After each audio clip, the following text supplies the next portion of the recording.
Shalom, shalom, boa noite. Com o pôr do sol de hoje, nós adentramos no dia 18 de Elul,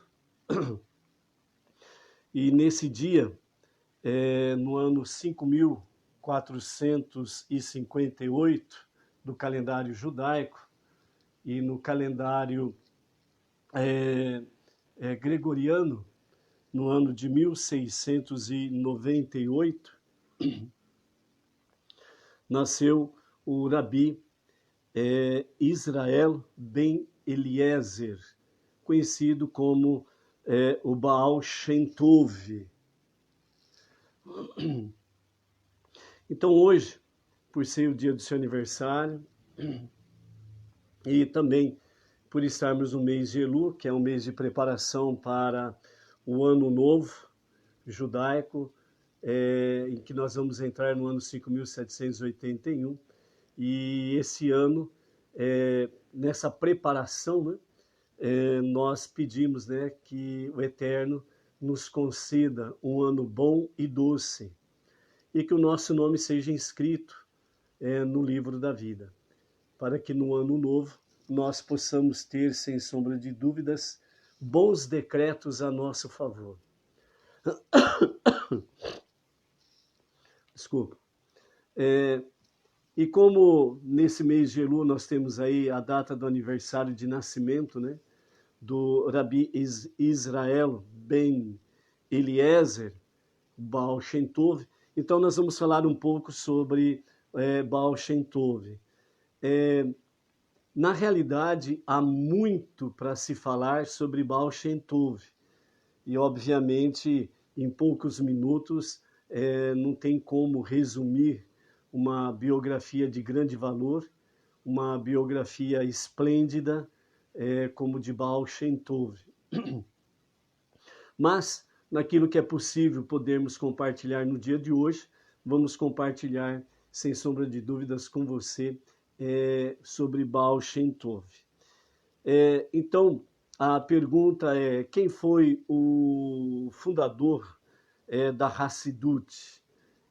O que havia nele e em seus ensinamentos que atraía e continua até a presente data ainda atraindo tanto os grandes eruditos da Torá, bem como também pessoas simples do povo, tanto do povo judeu, e principalmente nesses últimos 15 anos, em que a Hassidut, que é o ensinamento profundo, para revelar a Deus, o único Deus, o monoteísmo, e principalmente revelar a alma, no sentido de ter boa esperança, de, apesar dos obstáculos, das adversidades da vida, ter esses ensinamentos da Hassidut, que são ensinamentos profundos, tem conexão com a Kabbalah, tem a conexão realmente com a intimidade de Deus, a intimidade da Torá,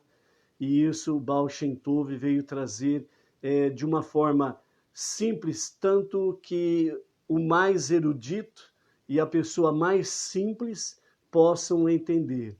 Ou seja, tanto aquele que tem um grande estudo, um grande aprofundamento do estudo da Torá e os seus segredos, como aquela pessoa simples, que tem pouca leitura ou quase nada, e ela também tem como entender esses ensinamentos, né?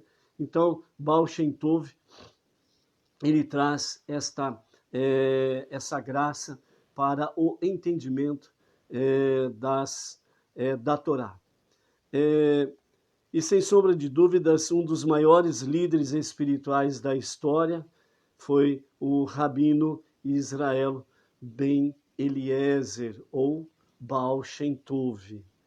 O nascimento, em 18 de Elul, do ano 5458 do calendário judaico, correspondendo ao ano gregoriano 1698, nasceu o fundador do Hassidismo, o Rabi Israel Baal Shem Tov, conhecido como Beshet, que é a abreviatura de Baal, Shem, Tov, Bechet, na pequena cidade de Akop, nos Cárpatos da Polônia, leste europeu.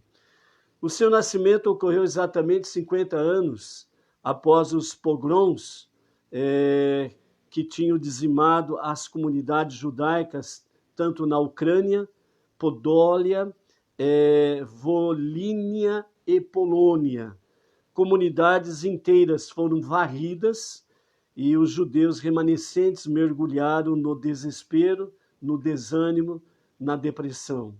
Os efeitos desse grande desastre ainda se fazia sentir quando Baal Shem Tov nasceu, e uma grande parte de sua vida foi dedicada a aliviar esta sensação de desespero nas pequenas comunidades judaicas, principalmente do leste europeu.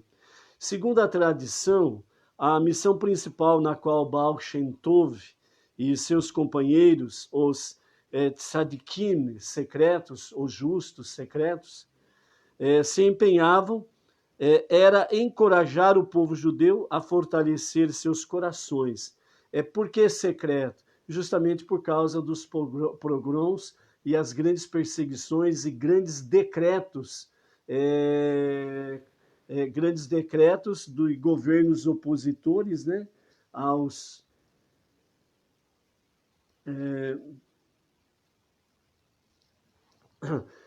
os grandes decretos de governos opressores, ditadores, contra o povo judeu. E nos anos 5.408 e 5.409, assistiram aos terríveis decretos contra os judeus, e dezenas de milhares de judeus pereceram, seu dinheiro e propriedades foram tudo confiscados e eles perderam tudo. Depois destas tragédias, a população judaica começou a se concentrar nas pequenas cidades, nas grandes cidades, melhor dizendo, e vilas, pois tinham medo de morar em pequenas aldeias. E a maioria desses judeus estavam desempregados, estavam na pobreza ou abaixo da linha da pobreza também, e era acompanhada por uma profunda depressão do espírito devido ao seu amargo exílio, né? Os conselhos regionais judaicos despachavam pregadores itinerantes que viajavam de cidade em cidade, de vila em vila, reprimindo os judeus com seu estilo de pregação.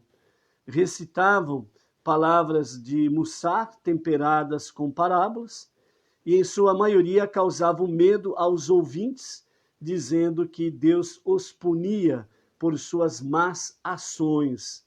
Suas palavras deprimiam ainda mais o espírito dos judeus. No entanto, seria errado supor que o hassidismo foi projetado somente como uma espécie de remédio espiritual, necessário quando alguém está doente, mas sem valor para a pessoa sadia. O ensinamento importante de Baal Shem Tov foi que o hassidismo era vital para o bem-estar espiritual de todo judeu.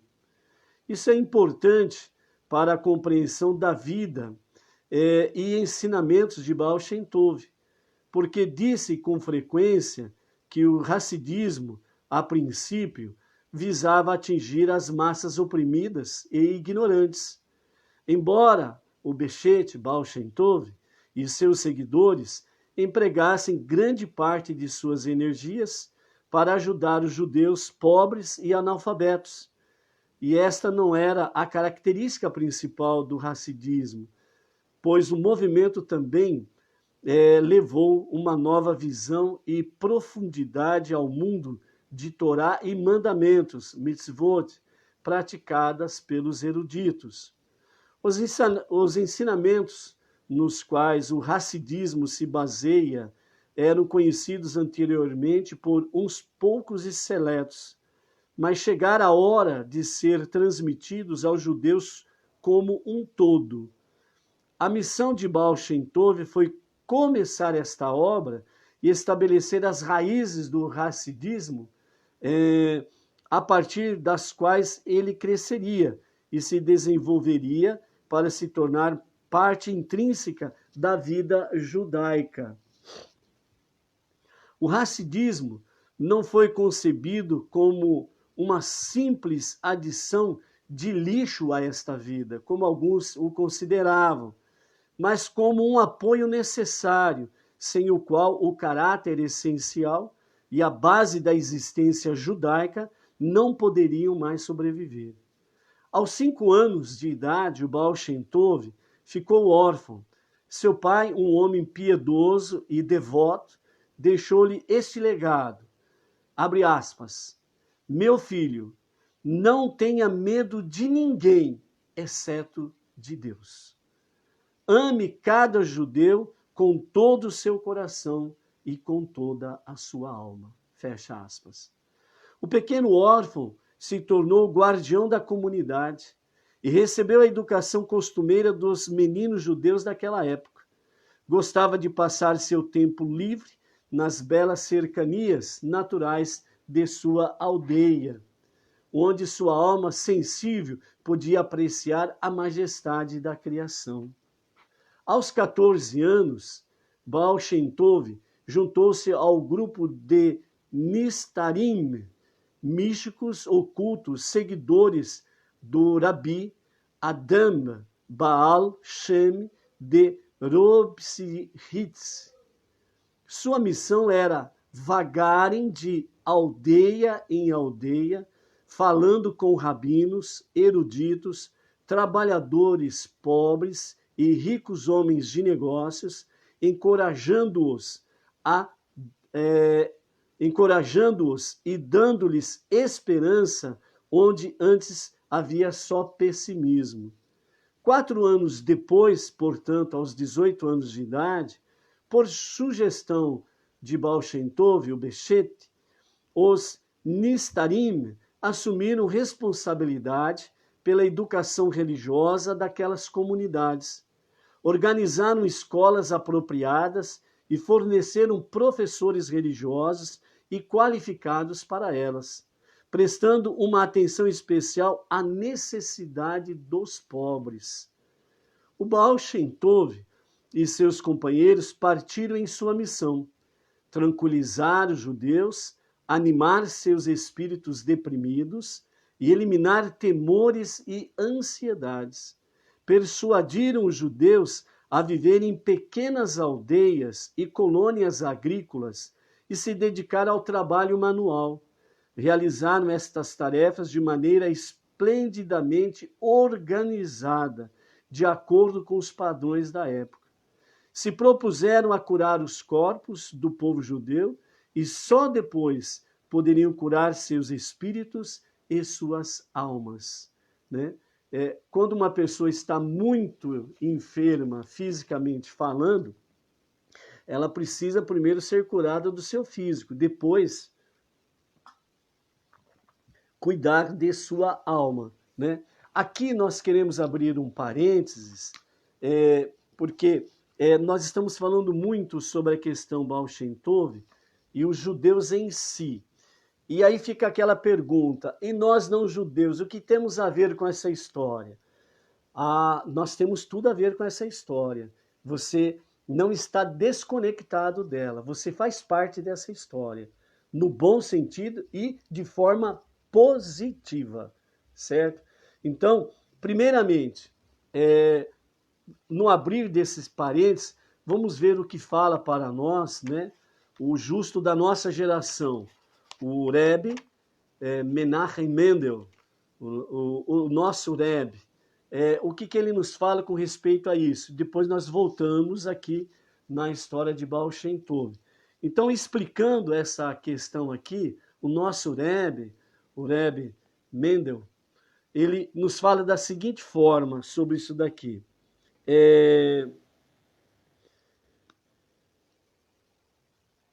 Porém, naquilo que se refere ao nosso assunto, foi o Rebbe de Lubavitch que tirou a seguinte explicação desses acontecimentos. Após 3.300 anos, o assunto Benei Noah, o não-judeu, somos nós, é você. Ele tirou isso da gaveta. E ele vem e diz assim também.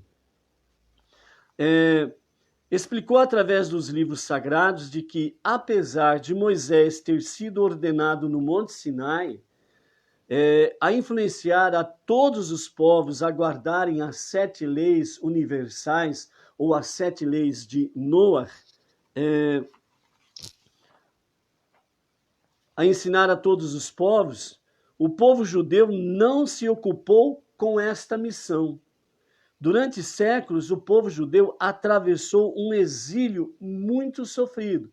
Por isso, né, os judeus e os grandes sábios não se ocuparam em ensinar aos não-judeus a questão do monoteísmo, sobre a Torá, os 5 primeiros livros da Bíblia, certo? Por quê? Porque eles não tiveram tempo. As perseguições foram constantes. Eles não tiveram tempo de cuidar de si mesmo, muito menos de cuidar dos não-judeus, cumprindo a mitzvah que foi dada no Monte Sinai a Moisés, e através de Moisés, a descendência toda do povo judeu.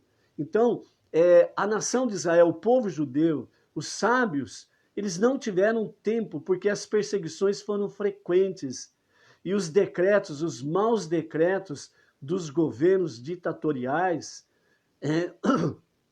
sempre foram no sentido de exterminar os judeus, exterminar a nação de Israel, exterminar a raça judaica. Então eles tinham que se cuidar de si, cuidar do seu irmão, para que realmente não fossem extintos, né?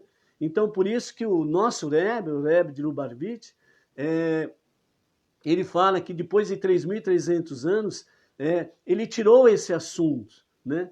Por isso, os sábios da atualidade, os rabinos da atualidade, eles falam que são as linhas para expressar a grandeza e a dignidade do Rebbe Mendel são poucas, porque tirar esse assunto desde o Monte Sinai, né, para os dias atuais, realmente precisou de muita coragem, muita ousadia, né, para trazer esse assunto. E principalmente, né, conscientizar os próprios sábios do povo judeu e os rabinos do seu tempo, né, desde dos anos 60 até os anos 90, 1960, 1990, né, trazendo essa realidade. Então, aqui nesse parênteses que nós estamos fazendo, né, então o Rebbe explica essa questão aí, né, o exílio que foi muito difícil, terrível para o povo judeu, né? E o próprio Rebbe, que judeu de nascença, teve grandes perseguições contra ele e a sua família no próprio leste europeu, né? Foi difícil a sobrevivência e a permanência, né? E depois que ele se refugiou nos Estados Unidos, ele, né, teve a oportunidade de poder realmente trazer maravilhosos ensinamentos e atualizar esses ensinamentos para que os não-judeus pudessem também, ombro a ombro com os judeus, cumprindo a profecia de Sofonias, capítulo 3 e verso 9, ombro a ombro, servindo a Deus. Continuando o que o Rebbe diz, então, durante séculos, o povo judeu atravessou um exílio muito sofrido, com inúmeras perseguições, e era extremamente perigoso para o povo judeu se ocupar com esse assunto. Porém, hoje em dia, afirma o Rebbe, vivemos em um mundo pluralista de livre expressão e principalmente devido ao fato de que estamos no limiar da era messiânica, quando todos os povos voltarão para a religião verdadeira, é uma obrigação de cada judeu se ocupar com este trabalho. O Rebbe convocou todos os seus Hassidim, os seus discípulos, e insistiu inúmeras vezes para que eles ensinem a todos os não-judeus a respeito das 7 leis dos filhos de Noah, ou as 7 leis universais. Hoje, graças a essa iniciativa do nosso Rebbe, Existem milhares de pessoas no mundo e em diversos países que assumiram a identidade de Benei Noach, uma fé monoteísta. Podemos também afirmar de que você, que está ouvindo, né, estas palavras, é pelo mérito e esforço do Rebbe de Lubavitch, né? Então, o nosso Rebbe, ele traz esses esclarecimentos aqui com referência a essa questão da Hassidut e Baal Shem Tov e os seus discípulos de estarem envolvidos principalmente, né, com o povo judeu, seus irmãos judeus, né, devido à intensa e terrível perseguições que tem sofrido no exílio, né, nesses 3.300 anos últimos. Voltando aqui a Baal Shem Tov, depois da morte do Rabi Adam Baal Shem, o Baal Shem Tov foi eleito para atuar como líder dos Nistarim. Após a sua eleição, o Beshet Baal Shem Tov organizou a fundação de escolas religiosas para estudos básicos, conhecidos como Redarim, e avançados estudos de Talmud, são as conhecidas Yeshivá, né? A escola Yeshivá, ou Yeshivot, no plural, para os meninos maiores das comunidades judaicas. Com o aparato educacional religioso, assim firmemente estabelecido, o caminho estava preparado para servir a Deus e cumprir o mandamento primordial da Torá e da vida judaica religiosa, que é amar o próximo. No caso específico aqui, né, Baal Shem Tov, ele levantou a campanha Ahavat Israel, ou seja, amar o próximo judeu, amar a Israel. Com o segundo objetivo, os Nistarim concentraram sua atenção em tirar as massas da ignorância e elevá-las às alturas da Torá, né? Tanto é que Israel, nos dias de hoje, não há analfabetos em Israel. A educação é algo essencial, primordial para o povo judeu, como foi desde o princípio. Durante esse período em sua vida, Baal Shem Tov herdou diversos manuscritos que tinham pertencido ao antecessor, o Rabi Adam Baal Shem, e esses manuscritos revelaram muitos segredos cabalistas e instruções que ele estudou avidamente. Abrindo um parêntese de novo aqui, Cabalá não é o que estão anunciando por aí. Cabalá é ensinamentos profundos da Torá. A verdadeira Cabalá é aquela que te leva próximo a Deus. Qualquer outra coisa é falácia, é mentira, é enganação, certo? A verdadeira Cabalá é aquela que te aproxima de Deus, é aquela que te aproxima da palavra de Deus. Esta é a verdadeira Cabalá. E com ela vem os segredos profundos da Torá, que os grandes sábios e os rabinos da atualidade têm conhecimento, e isso eles repassam tanto aos judeus como aos não-judeus que querem conhecer a fé monoteísta no seu dia a dia e servir a Deus juntamente com os judeus. Sabemos que em 5.500 do ano judaico e 1740 do calendário gregoriano, o Baal Shem Tov estava cercado por discípulos e sábios poderosos que travavam batalha sobre a Torá. Além de seus discípulos e colegas, havia sábios do mundo todo que eram abertamente seus discípulos. Também trabalhavam de maneira altamente organizada e enérgica, cada um em sua tarefa indicada no local designado pelo Baal Shem Tov. Naqueles dias, né, uma viagem ali no leste europeu demorava semanas. Não obstante, havia comunicação constante por meio de viajantes, que os viajantes eram constantes, que iam e vinham. E o mais surpreendente, nenhuma pessoa fora desse ciclo sabia disto, porque era um movimento secreto, era um movimento secreto, não porque tinha alguma coisa a esconder de ilegal, porque ser judeu naqueles dias era sinal de sentença de morte. Então eles precisavam viajar de forma secreta, encontrar nesta ou naquela localidade, né, de forma secreta, para poder animar a alma, o espírito de cada judeu, para não desistir, renovar as forças, as energias, a confiança, a fé em Deus e seguirem em frente. Esse era o motivo, né, de ser chamado Nistarim, né, de secretos, certo? Porque não havia como realmente estarem se declarando abertamente que eles eram judeus e que, portanto, né, ao se declararem judeus ou deixarem transparecer de forma palpável que eram judeus e estavam ensinando a Hassidut, né, ensinamentos profundos, isso significava sentença de morte. Então, por isso que era secreto, né? Mas a própria Torá, o Eterno fala de forma bem aberta, o Eterno fala através de Moshe de forma bem clara que esta palavra tem que ser anunciada realmente de forma transparente e aberta. Mas aqueles dias, né, de intensa perseguição, decretos maus para o extermínio de todo judeu, então eles tinham que viajar, andar e se reunirem de forma secreta. Este é o sentido.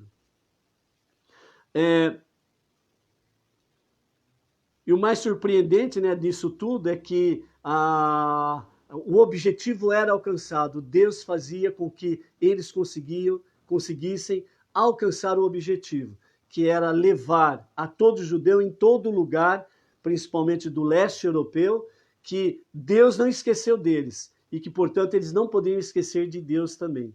E que era tempo de renovar a esperança, a fé, o amor e continuar servindo a Deus. Em 15 anos, a importante organização do Baal Shem Tov, seu programa divino de Ahavat Israel, amor a Israel, amor a todo judeu, e suas Messirut Nefesh, que significa a cura da alma, né? Primeiro curar a alma, primeiro curar o interior da pessoa, né? Para vigorar o físico, né? E assim, o físico e o espiritual poderem juntos andar servindo a Deus, né? Então é importante isso daí. Dedicada à campanha de seus santos discípulos, deu frutos. Os ensinamentos do Baal Shem Tov se espalharam no mundo todo e durante algum tempo o Baal Shem Tov permaneceu em Brod, onde se casou com a irmã de um erudito famoso, o Rabi Abraham Gershon Kutover.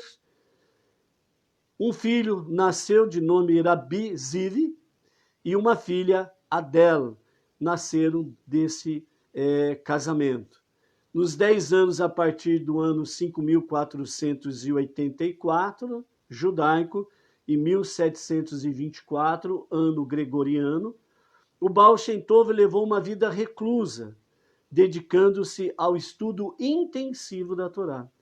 Está registrado que durante esse período, o Baal Shem Tov, ele recebeu instruções de Ahia de Shiló, o antigo profeta da época do rei David, que aparecia regularmente para ele e lhe ensinava os segredos da Torá. Daqui a pouco nós vamos falar algumas expressões de Baal Shem Tov e você vai ver como que se aplicava tanto naqueles dias como nos dias atuais, né? Uma palavra que é inspirada pela Torá, pelo Deus Todo-Poderoso, ela está fora do tempo. Ela está além do tempo, ou seja, todo tempo essa palavra é real, positiva e é para ser vivida. Daqui a pouco vamos falar. A fundação do Hassidismo. Em 5.494, judaico, e 1734, gregoriano, aos 36 anos, o Baal Shem Tov mudou-se para a cidade de Mezibush, ali ele se estabeleceu e começou a ensinar publicamente as doutrinas da Hassidut. Deve-se lembrar que naquela época, somente a erudição da Torá era considerado o caminho do judaísmo. E os analfabetos ou com pouca instrução eram considerados como judeus de segunda classe. Esta era uma divisão que havia ali entre um determinado grupo mais elevado da sociedade judaica. O Baal Shem Tov ensinou que o judaísmo e a Torá são propriedades de todos os judeus. Abrindo um novo parêntese. Porque, entre aspas, uma propriedade de todo judeu, o que Baal Shem Tov estava falando. Porque quando Deus se apresentou pela sua Shekhinah no Monte Sinai, trazendo a outorga da Torá, as 70 nações existentes na época, representando todas as nações posteriores, a elas foi ofertada a Torá. Mas elas rejeitaram a Torá. Por exemplo, uma determinada nação perguntava, o que está escrito nela? E Deus dizia, está escrito, não roubarás. E aquela nação dizia, mas como? Nós vivemos disso, né? Até parece uma certa classe política que nós conhecemos na atualidade, né? Aí então esse povo disse, mas nós vivemos disso, de roubar os outros. Então essa Torá não nos serve. Esses ensinamentos não nos servem. Aí depois perguntou para uma outra nação, e essa outra nação disse, o que está escrito na Torá? Então Deus respondeu, está escrito que não é para adulterar e nem cometer nenhum tipo de ato sexual ilícito, ou bizarro, ou depravado. E aquela nação respondeu, mas como? Nós gostamos disso, nós vivemos disso. Isso daí não serve para nós, não. Né? Então assim foi sucessivamente. Mas aí a nação de Israel não, ela falou, nós queremos a Torá, nós vamos obedecer e nós vamos aprender isso daí. Né? Então, por isso que no Monte Sinai houve o pacto do Sinai, que foi a outorga da Torá para o povo judeu. Né?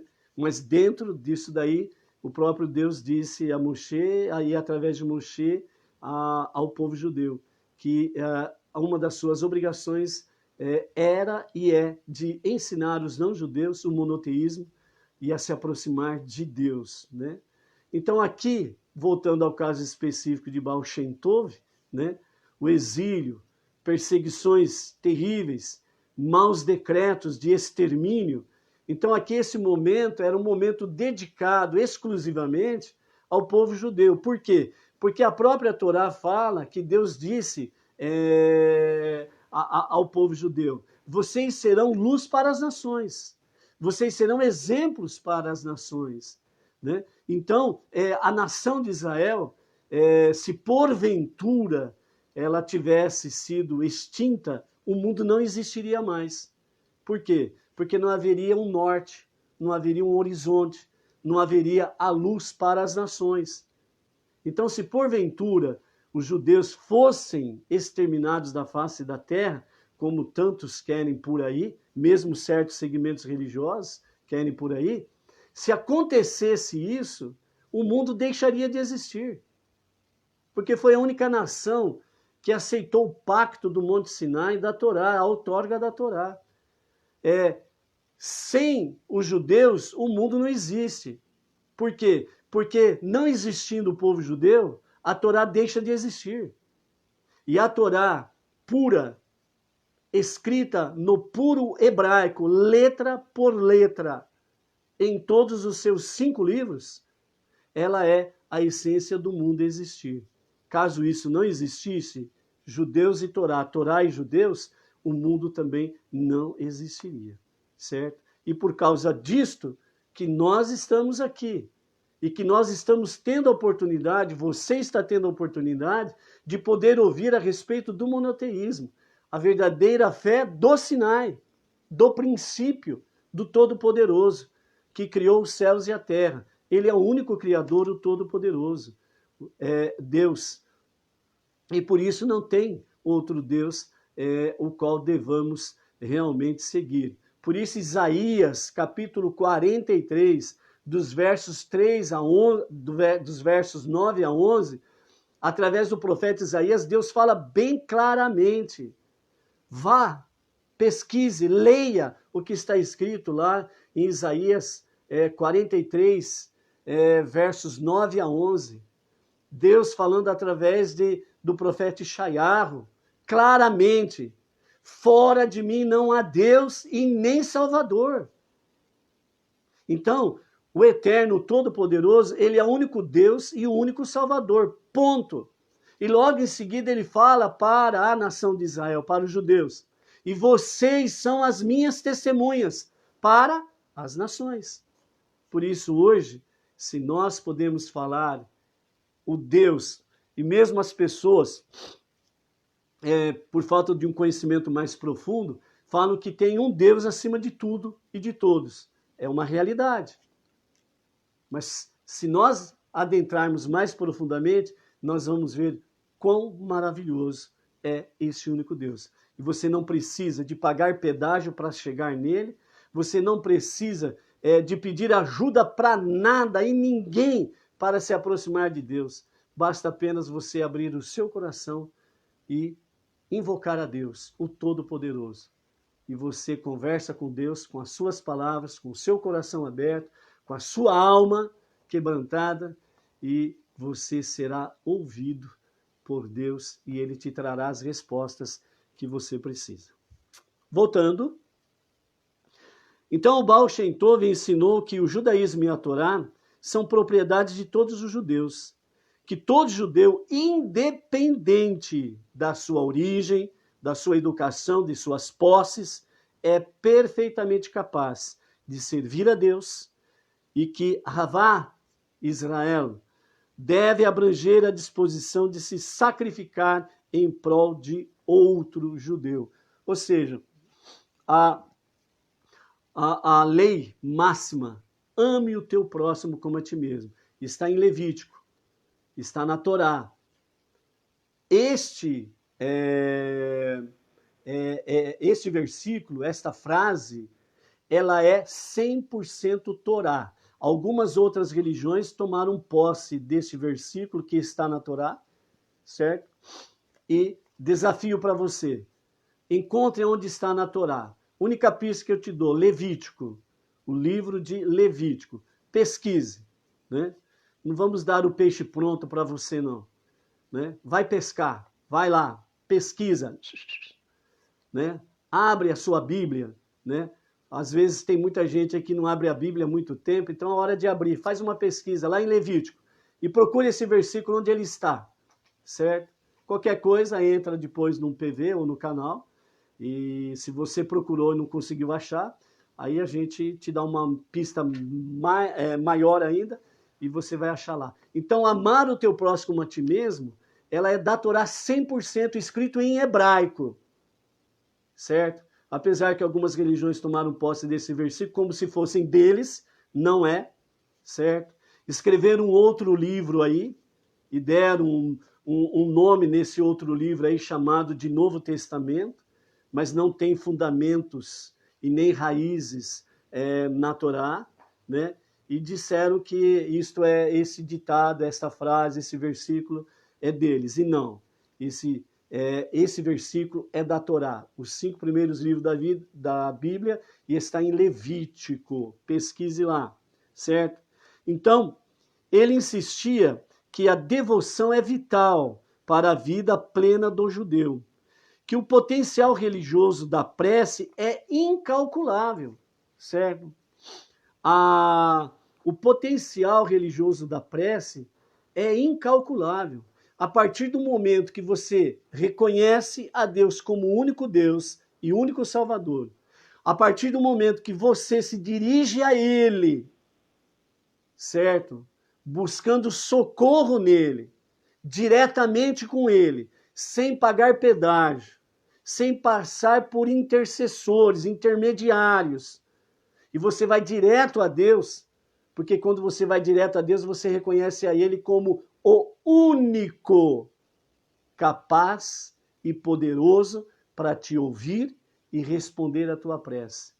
Você não imagina como é incalculável este poder da prece. Então, por isso, se você ainda não fez, faça uma experiência. Vá direto a Deus e você verá como isso será maravilhoso para a sua vida. Então, a prece não é pedir a Deus que conceda um pedido, embora esse seja um dos objetivos da prece, não resta dúvidas. Mas aproximar-se, o sentimento de união com Deus, o estado da alma, em que o homem abre mão da sua consciência, de sua existência separada de Deus. Ou seja, a partir do momento que você abre a mão disso, que você é separado de Deus, você se acha autossuficiente, aí você abre mão disso. Eu não sou autossuficiente. Eu dependo de Deus para tudo, até para respirar. Eu dependo de Deus para poder dormir. Eu dependo de Deus para acordar no dia seguinte, porque eu posso não acordar no dia seguinte. Quando você dorme, você está num estado de morte. Apaga-se tudo. Quando você acorda num estado de ressurreição, porque Deus teve misericórdia de você e te devolveu o fôlego de vida para você poder acordar, levantar, não para viver uma vida comum, não para viver uma vida sem sentido, mas para você servir a Deus e colocar sentido na tua vida. Isto Baal Shem Tov trouxe para os judeus daqueles dias. Isto o nosso Rebbe veio despertar a partir da década de 60, principalmente, para as nações não judaicas ou aos não judeus, esta realidade profunda. Ou seja, servir a Deus é algo maravilhoso e profundo. Então, aproximar-se de Deus, né? Esse estado produz um tipo de júbilo indescritível, que significa em hebraico simcha, alegria, júbilo, êxtase, que é um ingrediente necessário à verdadeira adoração a Deus.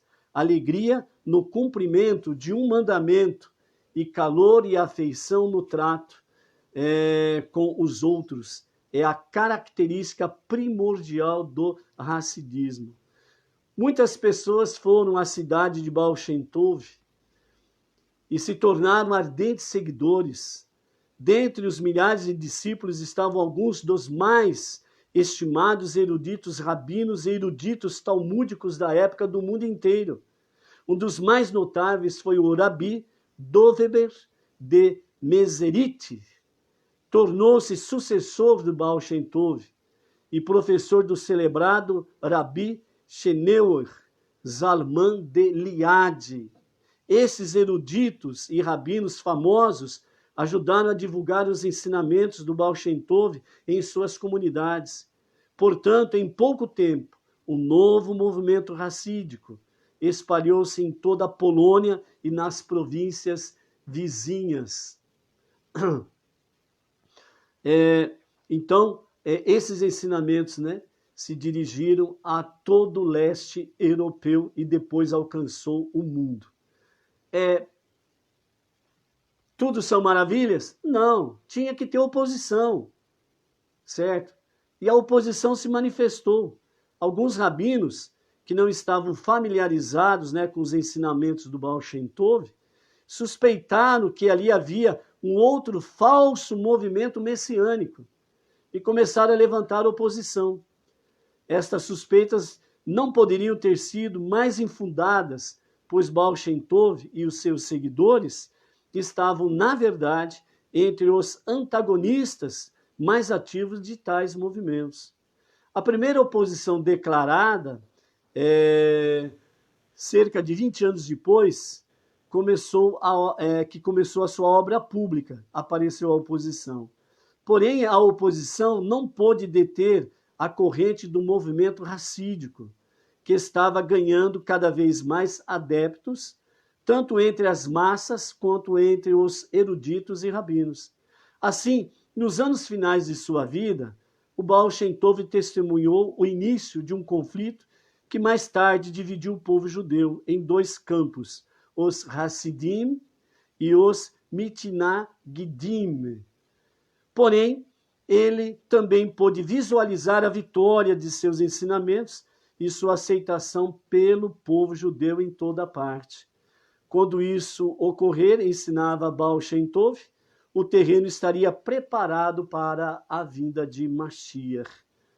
O legado de Baal Shem Tov, ele faleceu no primeiro dia de Shavuot, no dia 6 do mês de Sivan, aos 62 anos de idade. Não deixou obras escritas, mas seus ensinamentos e doutrinas foram registrados por seus discípulos e publicados em suas obras e coletâneas especiais, como o sistema de pensamento e como filosofia da vida judaica. Os ensinamentos do Baal Shem Tov estão contidos na extensa literatura Chabad, especialmente nas obras de Rabbi Shneur Zalman, o fundador do movimento Chabad Lubavitch. A influência de Rabbi Israel Baal Shem Tov continuou com grande impulso mesmo depois de sua morte. Em pouco tempo, a brecha entre os Hassidim e os opositores Misnagdim começou a fechar, e os Hassidim não eram mais suspeitos de ideias hereges.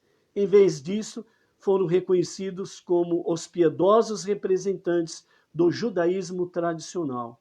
E em 50 anos, metade da população judaica da Europa Oriental pertencia ao movimento racídico. Atualmente, mais de 200 anos após a morte do Baal Shem Tov, o movimento racídico, em todas as suas coloridas ramificações, constitui uma das maiores, se não a maior, vigorosa, dinâmica e criativa força do judaísmo ortodoxo, né? Então, esse é o movimento, né?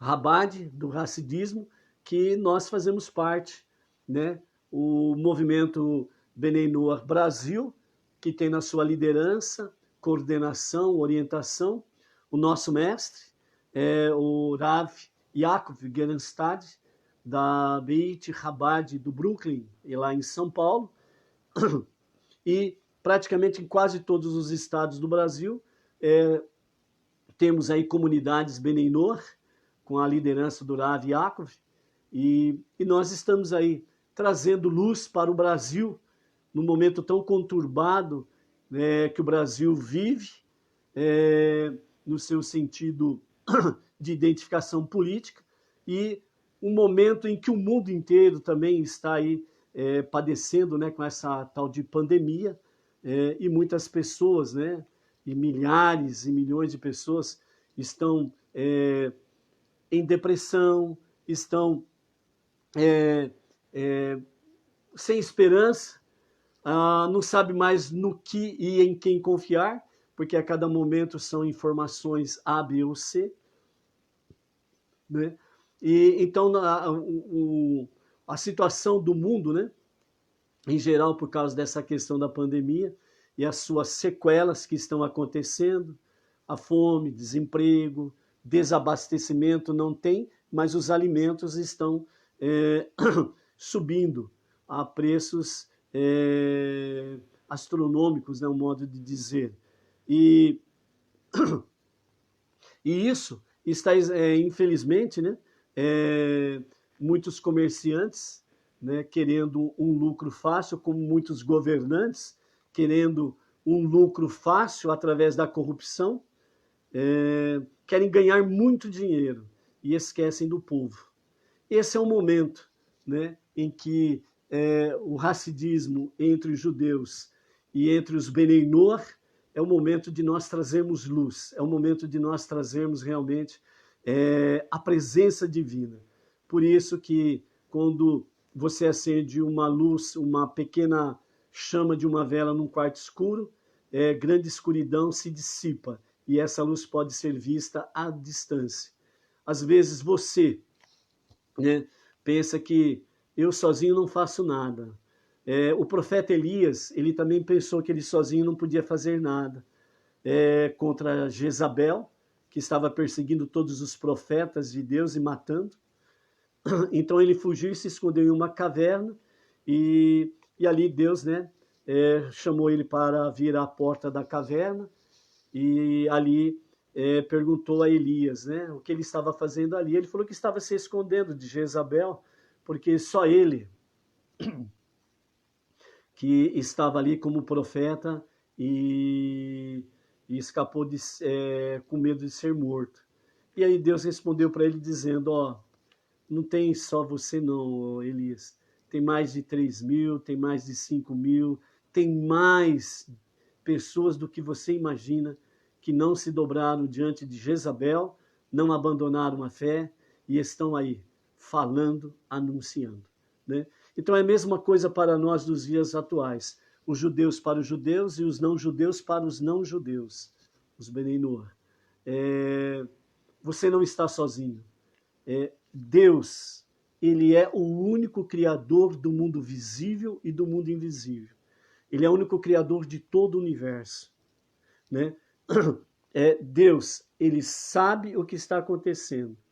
O que ele precisa é que nós venhamos tomar posições, decisões acertadas para trazer luz, para dissipar as trevas, para trazer o bem, para que o mal seja vencido. Como dizem os sábios, o bem sempre vence e nós não podemos duvidar disso, né?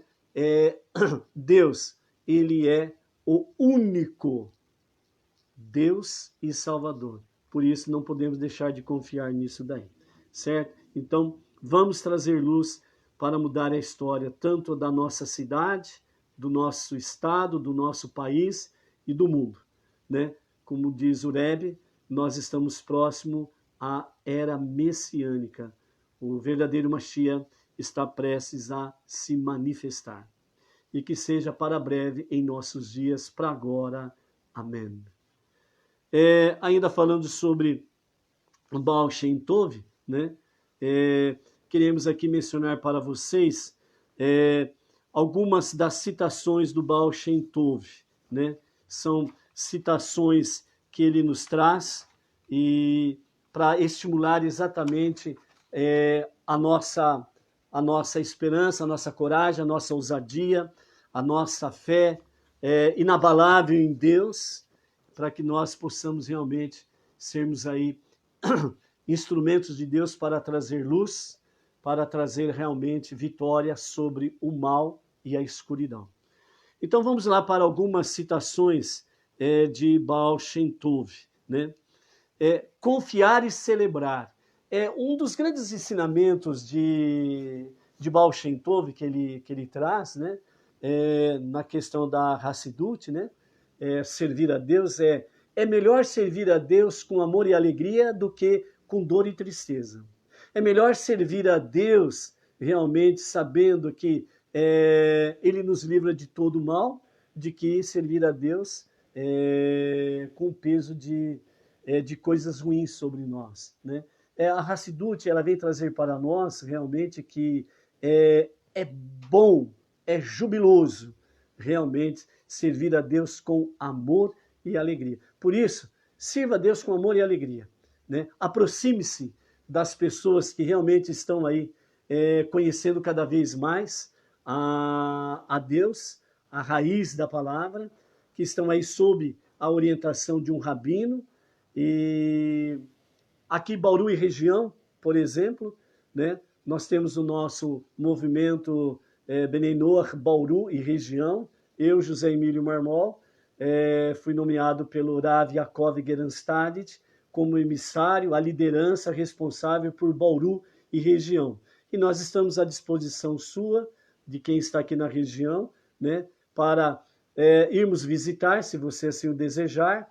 Se no PV você quiser nos procurar para perguntar algumas coisas, né, também estaremos à disposição. Seja qual for a situação, nós estamos à disposição para poder levar esta boa palavra a você e fazer com que você tenha amor e alegria em conhecer a Deus e servir a Deus. Confiar e celebrar. Visualize que o Criador, cuja glória preenche a terra, ele e sua presença estão continuamente com você. Esta é a mais sutil de todas as experiências. Diga a si mesmo, ele é o mestre de tudo que ocorre no mundo. Ele pode fazer tudo o que eu desejo. E, portanto, não faz sentido para mim colocar minha confiança em algo fora dele, mas que a minha confiança esteja sempre nele, no Todo-Poderoso. Que ele seja abençoado através desta confiança que eu deposito nele. Alegre-se constantemente. Pondere e acredite com fé completa que a divina presença está com você, protegendo. Que você está unido com o Criador. E o Criador está unido com você. Com todo membro e toda faculdade, que seu foco está fixado no Criador. E o foco do Criador está fixado em você. Deus poderia fazer tudo o que ele quiser. E se ele desejasse, ele poderia aniquilar todos os mundos num só instante. Recriá-lo todos num único momento. Dentro dele estão enraizados toda a bondade e todos os severos julgamentos no mundo, pois a corrente de sua energia corre através de cada coisa. E você diz, quanto a mim, eu não confio, nem temo ninguém em nada, exceto o Eterno. Bendito seja Ele. Certo? Então, o nosso temor, né, o nosso medo, que é uma palavra que nós conhecemos muito bem, precisa ser única e exclusivamente contra o Eterno. Que medo é esse que eu tenho que ter? De desagradá-lo, de desobedecer os seus mandamentos. Né? É esse sentido de temor e medo. Mas, falando de uma forma mais profunda, segundo a Hassidut, esse medo eu preciso transformá-lo em reverência e respeito. O verdadeiro temor a Deus não é o medo e o pavor, mas o verdadeiro temor a Deus é respeito e reverência. O que significa isso? Eu adoro o Eterno como único Deus, porque eu tenho reverência e respeito a Ele, porque Ele o é. Certo? Então, eu sirvo a Deus porque eu tenho respeito e reverência para com Ele.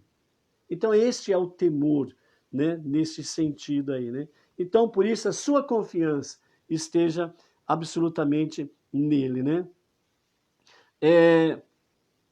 Sinceridade, imersão e alegria. Acima de tudo, sempre garanta que você serve ao seu Criador, sem segundas intenções. Para chegar a este grau de pura sinceridade, você precisará ser muito inteligente. É tão profundo, mas tão profundo, que quem pode encontrar? Isso exige constante atenção. Não permita que sua mente se distraia, sequer por um momento. Uma única distração é tudo que é preciso tirar você da presença de Deus. Em segundo lugar, seja cuidadoso sobre a imersão no mikve, que é um tanque que se banha, imergindo, né, afundando-se completamente em todos os tempos adequados. Quando imergir, concentre-se na meditação que se relacione com imersão no mikve. A Torá, ela é comparado à água. Então aqui, Baal Shem Tov, ele está falando de uma coisa física, porque em todo lar judeu, em toda sinagoga, tem um mikve, o tanque de purificação, onde as pessoas ali entram completamente com o corpo, sem deixar absolutamente nenhum fio de cabelo fora. É um ritual de purificação, de pureza, certo? E a Torá, ela é comparada à água. Então, aqui no nível mais profundo, a Hassidut vem dizer a cada um de nós, quando você entrar neste tanque, que tanque? Nesse tanque de água, que tanque de água é esse? Quando você entrar no estudo, na leitura da Torá, os 5 primeiros livros. Quando você entrar nesse mikve, entre por inteiro, por completo, sem reservas, sem deixar um único fio de cabelo para fora. Então, quando você entrar nesse conhecimento do Deus único e você ir para a Torá, os 5 primeiros livros da vida, você está entrando no mikve espiritual e você precisa entrar por completo. Por isso, não permita que a tua mente faça você se desviar deste objetivo. Esse é o objetivo supremo. Esse é o alvo supremo, certo?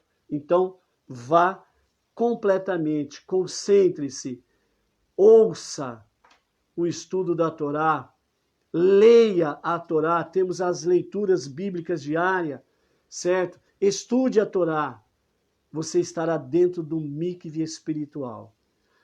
Uma linha torcida com 3 fios, assim nos é dito, não se desfaz facilmente. Esta linha é completada com o último item: afastar-se da depressão. Deixe que seu coração se alegre em Deus.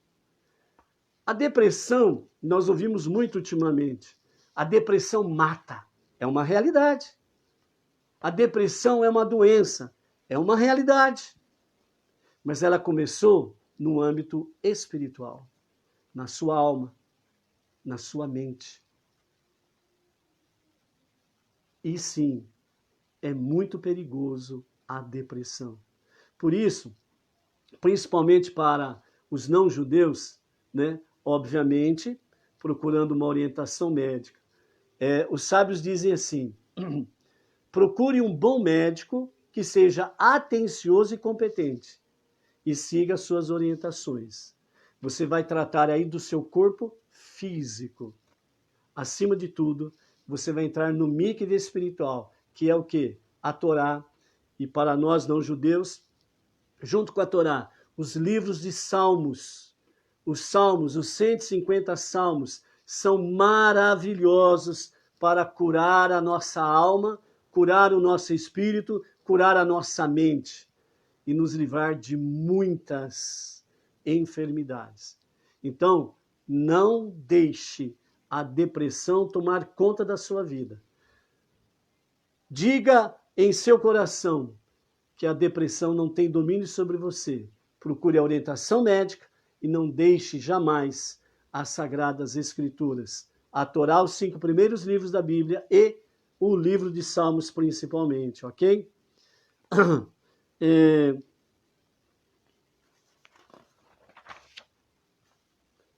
Há muitas coisas aqui, né, que nós poderíamos falar, mas para que o vídeo não fique longo, então nós vamos falar mais uma coisa aqui, vamos encerrar, e numa outra oportunidade vamos voltar a falar mais algumas citações de Baal Shem Tov no nosso dia a dia aí, ok? Más lágrimas e boas lágrimas. Chorar é muito ruim. A pessoa deve servir a Deus com alegria. A única exceção é quando você chora de alegria em vínculo com Deus. Então, esse chorar, ele é muito bom, sem sombra de dúvidas, ok?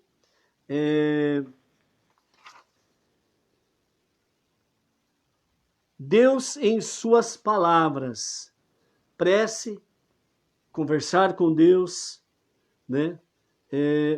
Quando você rezar, fazer a sua prece, a sua oração, visualize o que Deus investiu dentro das letras das preces. seja, palavras, vestes para pensamentos.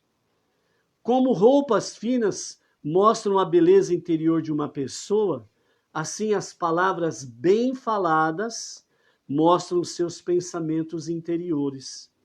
Eles emergem de seu mundo pessoal, especial, íntimo, para o mundo revelado externo. Assim também, suas palavras de prece provêm do mesmo tipo de vestes para a presença de Deus. Nesse caso, você deveria estar pensando: este é um grande rei, e estou tecendo roupas para ele.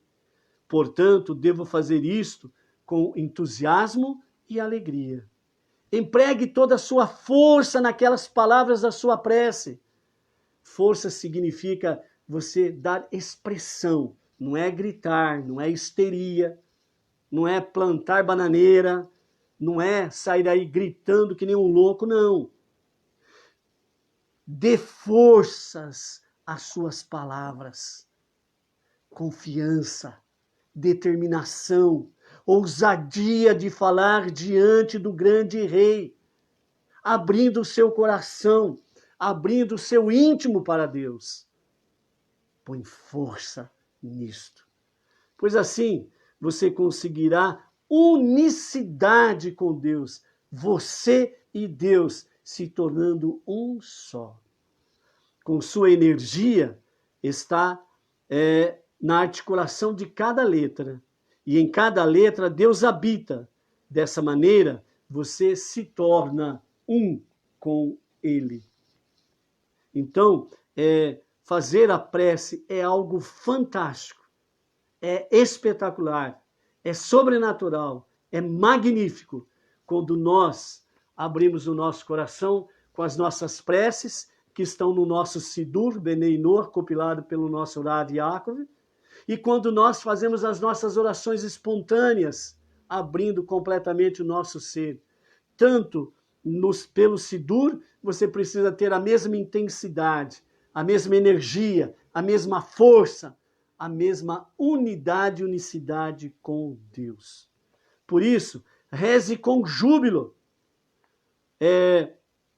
Faça um tesorar para a arca.